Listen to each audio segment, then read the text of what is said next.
मध्य प्रदेश के महत्वपूर्ण वन क्षेत्रों में एक अद्वितीय स्थान कान्हा नेशनल पार्क। यह भारत का एक प्रमुख राष्ट्रीय उद्यान है। मध्य प्रदेश अपने राष्ट्रीय पार्कों और जंगलों के लिए प्रसिद्ध है। यहाँ की प्राकृतिक सुंदरता और वास्तुकला के लिए विख्यात कान्हा पर्यटकों के बीच हमेशा ही आकर्षण का केंद्र रहा है। कान्हा शब्द कन्हार से बना है, जिसका स्थानीय भाषा में अर्थ है चिकनी मिट्टी।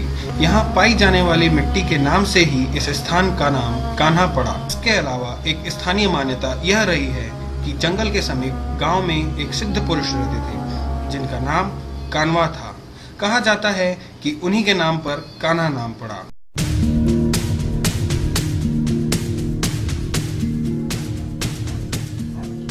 कान्हा जीव जंतुओं के संरक्षण के लिए विख्यात है। यह अलग अलग प्रजातियों के पशुओं का घर है।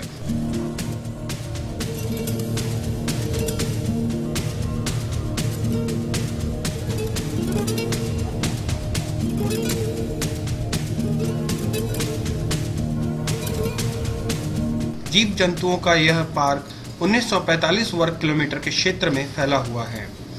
रूडयार्ड किपलिंग की प्रसिद्ध किताब और धारावाहिक जंगल बुक की भी प्रेरणा इसी स्थान से ली गई थी। पुस्तक में वर्णित यह स्थान मोगली, बगीरा, शेर खान आदि पात्रों का निवास स्थल है।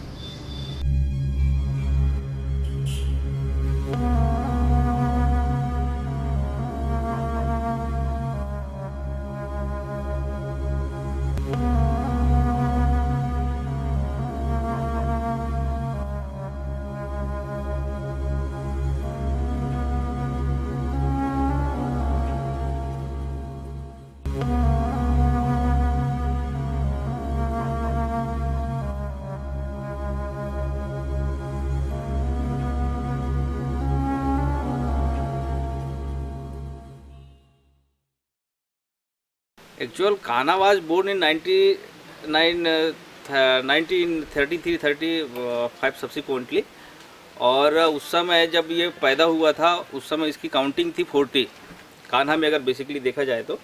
और अभी इसकी काउंटिंग है फॉरेस्ट पेपर पे 89 टाइगर है।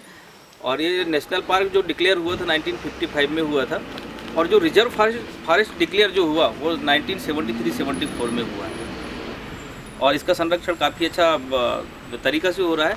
और बेसिकली अगर कहा जाए तो इसका मैनेजमेंट और इसका संरक्षण के लिए बेसिकली हम डिपार्टमेंट को अगर हम जिम्मेदारी दें तो अच्छी बात है। तो यहाँ वैसे 25-26 स्पीसीज़ के ममल्स हैं, जिसमें से we can't see in day time 30-15 species. बाकी नॉक्टर्नल है जो हम केवल रात में ही देख सकते हैं। जैसा मोस्ट इम्पोर्टेंट एनिमल जो कान्हा को इम्पोर्टेंसी मिली है वो बारहसिंगा।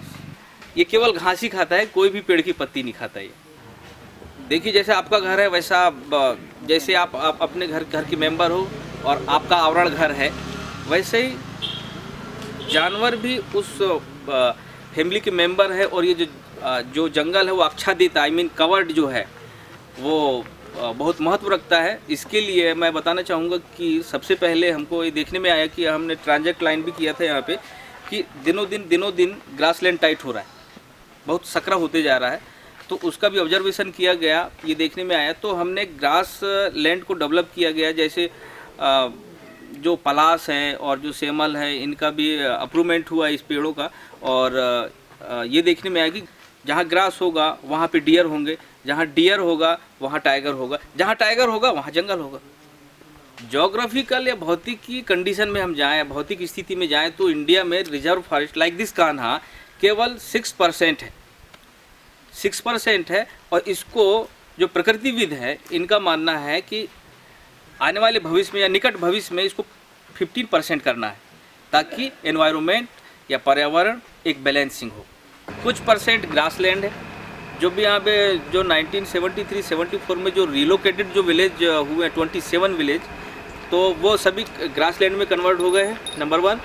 नंबर 3 जो टॉप एरिया भी है यहाँ पे, तो उसमें मिक्स फॉरेस्ट है और कुछ परसेंट है बैम्बू का।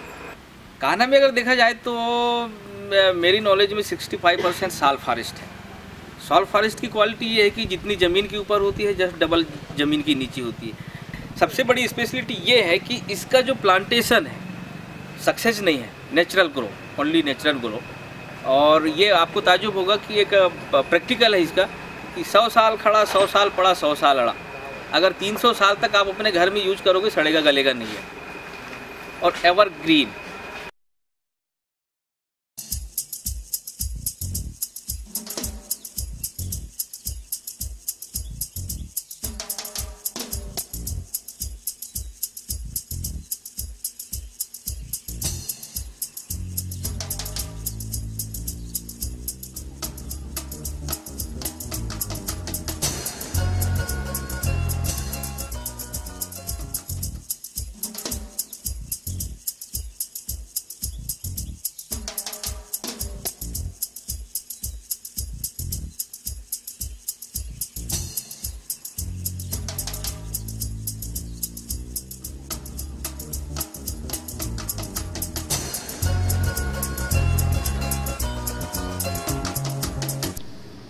पेंच नेशनल पार्क का बाघ अभयारण्य के क्षेत्र में एक गौरवशाली इतिहास रहा है।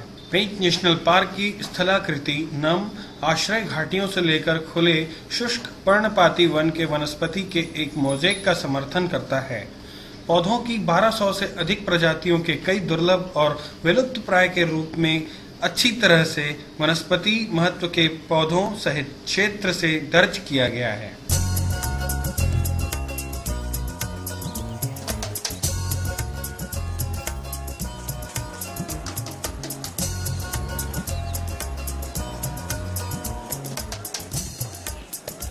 वन का जो एरिया है ये कितना एरिया घेरता है? ये वन का घेरा 881 स्क्वायर किलोमीटर।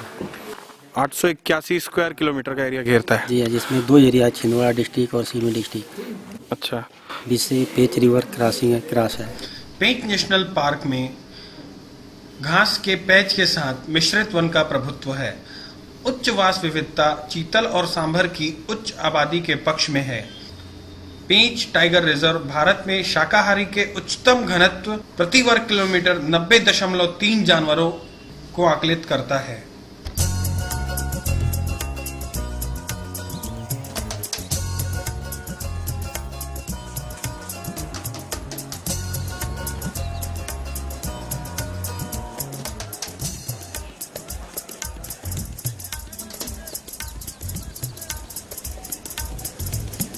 कॉर्नर क्या है, अभी 3 महीने जो होते हैं ना ये ठंड की, इस पे ही ज्यादा आते हैं। वरना जब मार्च के बाद से तो आना बंद हो जाती, क्योंकि यहाँ गर्मी उनको सूट नहीं होती ना।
पचमढ़ी सुहागपुर तहसील में पिपरिया मटकुली तहसील मुख्यालय से लगभग 68 किलोमीटर की दूरी पर स्थित है। भोपाल में पचमढ़ी की दूरी लगभग 211 किलोमीटर है, जहां से नियमित बसें चलती हैं। मध्य रेलवे की इटारसी जबलपुर शाखा पर स्थित पिपरिया रेलवे स्टेशन सुहागपुर से लगभग 17 किलोमीटर दूर है। पचमढ़ी सड़क मार्ग पर 52 किलोमीटर दूर है। पचमढ़ी एक लोकप्रिय पर्यटक स्थल होने के कारण यह सड़क, रेल अथवा वायु मार्ग से जुड़ा हुआ है।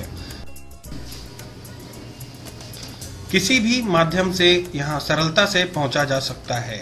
इसके अतिरिक्त यहां ठहरने के लिए भी कई विकल्प उपलब्ध हैं। पचमढ़ी सदाबहार सतपुड़ा पर्वत श्रेणी पर सुंदर पहाड़ियों से घिरा पठार है, जिसे पर्यटक प्यार से सतपुड़ा की रानी कहते हैं। इस पठार का वन क्षेत्र सहित कुल क्षेत्र लगभग 60 वर्ग किलोमीटर है।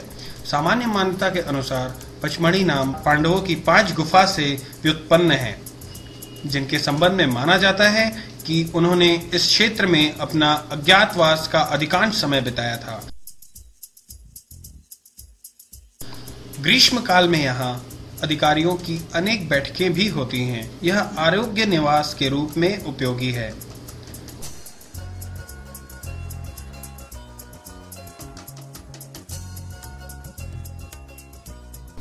इस स्थान की खोज कैप्टन जे फारसोत ने की थी। उन्हें यहाँ सन 1862 में सतपुड़ा के इस भाग के अन्वेषण के लिए भेजा गया था।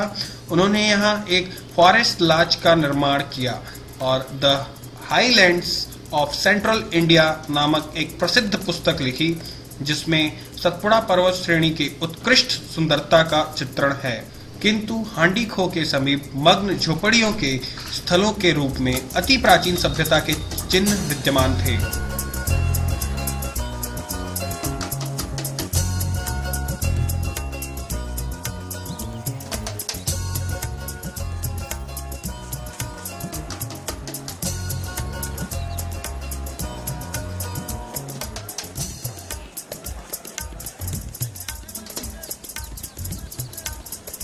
अंग्रेज जब इसके अंदर नीचे गए, नाइट हॉल्ट किए, सुबह इसको जब देखे उन्होंने, इस पर सुबह सनराइज से लगाकर दोपहर में 1 बजे तक इस पर सनलाइट पड़ता रहता है इस फॉल पर। उस वजह से इनको ऐसा आईने की तरह चमकता हुआ ये फॉल दिखता। उस समय पर लोगों ने इसका विजिटर बुक में सिल्वर फॉल के नाम से इसको उन्होंने कहा था। बाद में इसका नाम सिल्वर फॉल रखा गया। इसी का हिंदी परिवर्तित नाम है रजत प्रपात। अंग्रेजों के शासनकाल में पचमढ़ी मध्य प्रांत की राजधानी थी।